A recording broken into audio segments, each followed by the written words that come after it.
I used to believe that love conquers all. If you were loyal and honest and helped build a future with someone, that person would understand and do the same.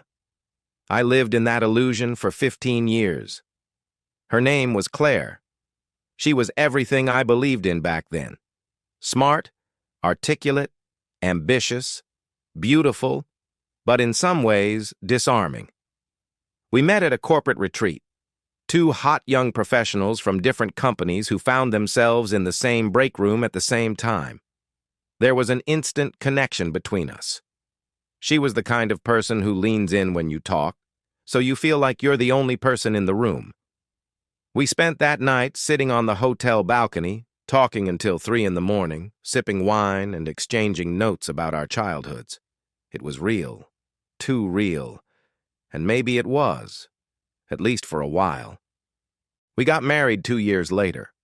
It was a tiny, candle-lit wedding in a garden, where we laughed and believed in the promises we made to each other at the time. Claire suggested we keep our finances somewhat separate, but have one joint account for bills and savings.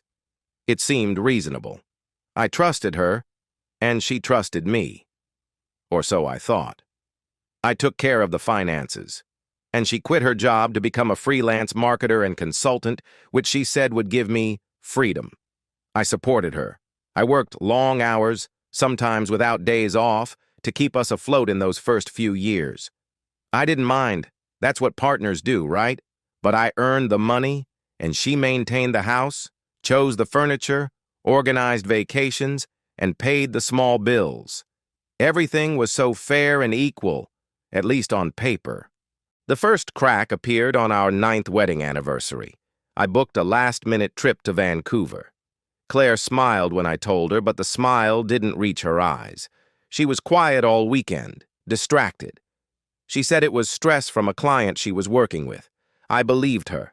I wanted to believe her. After all, we were building a life together. We had shared hardships, shared losses, and shared victories. But something in her had changed. Claire, who used to lie awake with me talking about her dreams, now spent more time on her phone than with me. Her laughter became less frequent. Her touches became less frequent. Then came the late nights. "Dinner with a client," she would say as she got dressed up. "Working online," she said when I noticed she had started wearing perfume again, the same one she wore when we first met. I started with gentle questions.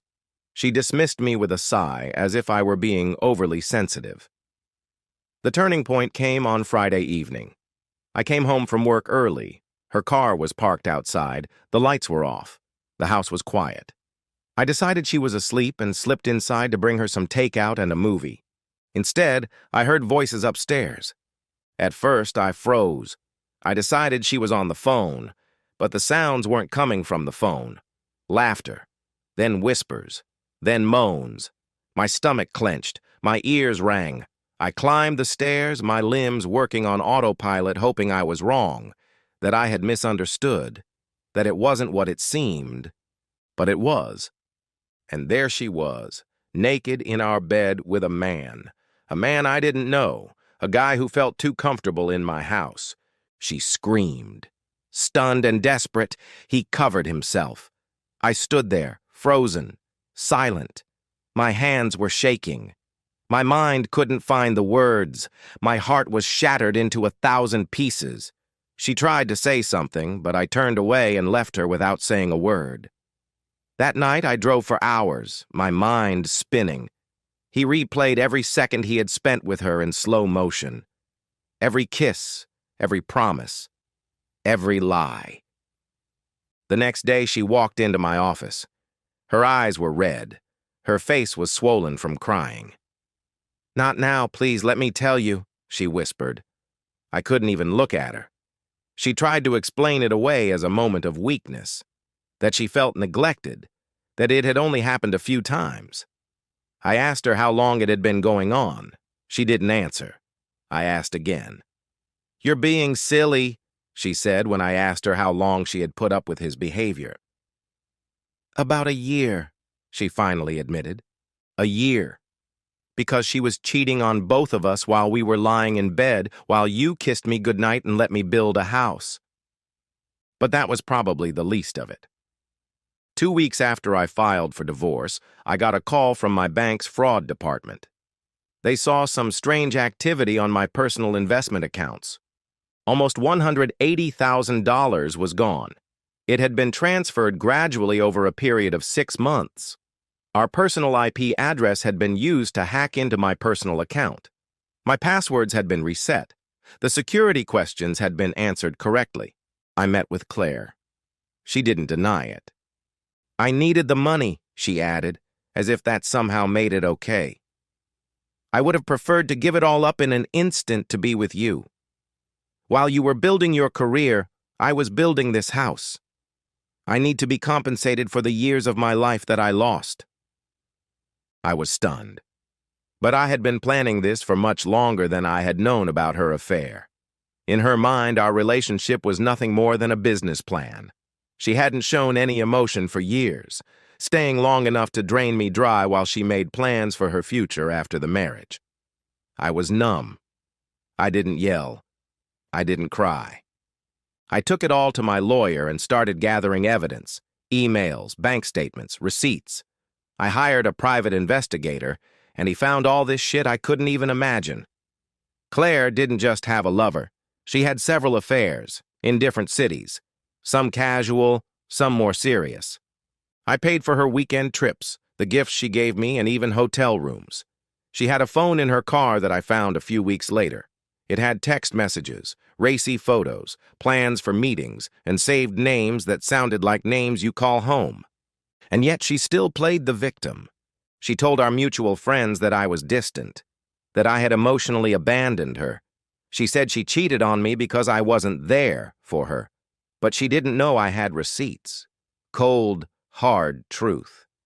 So I stopped keeping quiet. I gathered all the evidence I had. I put it in a folder. I sent it to her best clients, without naming myself, to a business forum where she often advertised herself, to her parents, and to her younger sister. I didn't add any comments, just the truth. Screenshots, bank transfers, email confirmations, photos. I let the reality speak for itself. The consequences were immediate. 2 of her biggest clients stopped hiring her. Her family disowned her. Her professional online presence collapsed. Her sister sent me a message to say she never believed a word Claire said. Even some of our mutual friends turned their backs on her. A few days later, she showed up at my door in tears. "You're ruining my life," she cried. "No," I said, my voice cold. "You did this to yourself. I just told the truth." She also tried to play that card in court. She claimed emotional neglect. She claimed that the money she withdrew was the amount she was owed as a supporting spouse. But we had a prenuptial agreement. The irony, of course, is that she insisted on it. She must have believed it would protect her. But she didn't know that I had included a clause about financial fidelity. And now that it had been established that theft had indeed taken place, she no longer had any spousal support or rights to the marital property. She was also ordered to repay the stolen money, although she had already spent most of it. The court seized the rest of her property, including the house where she now lived alone. When the judge announced the decision, her face was beaming. But I felt no joy, only emptiness. Because in the end, it didn't feel like wanting to see her killed.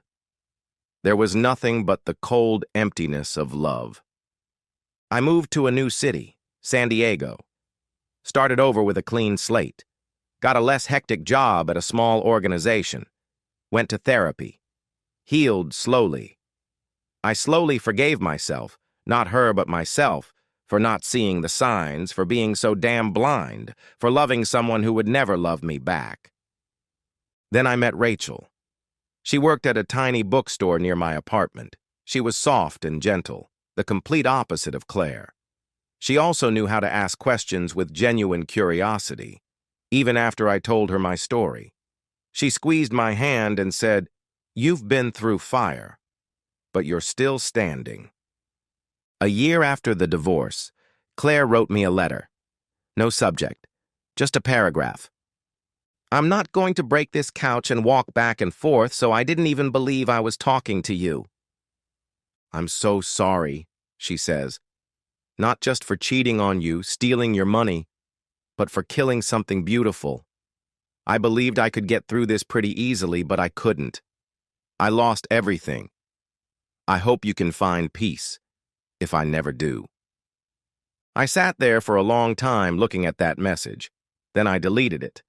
Because some stories can't be tracked down. Maybe it's better to leave some chapters closed. She believed I would stay silent. She believed that the betrayal, the loss, and the shame would be enough to keep me quiet. But I wasn't the person she remembered. I was stronger, colder, wiser. She took my money, she took my trust. But she didn't take my voice. And I let the world hear it. The end.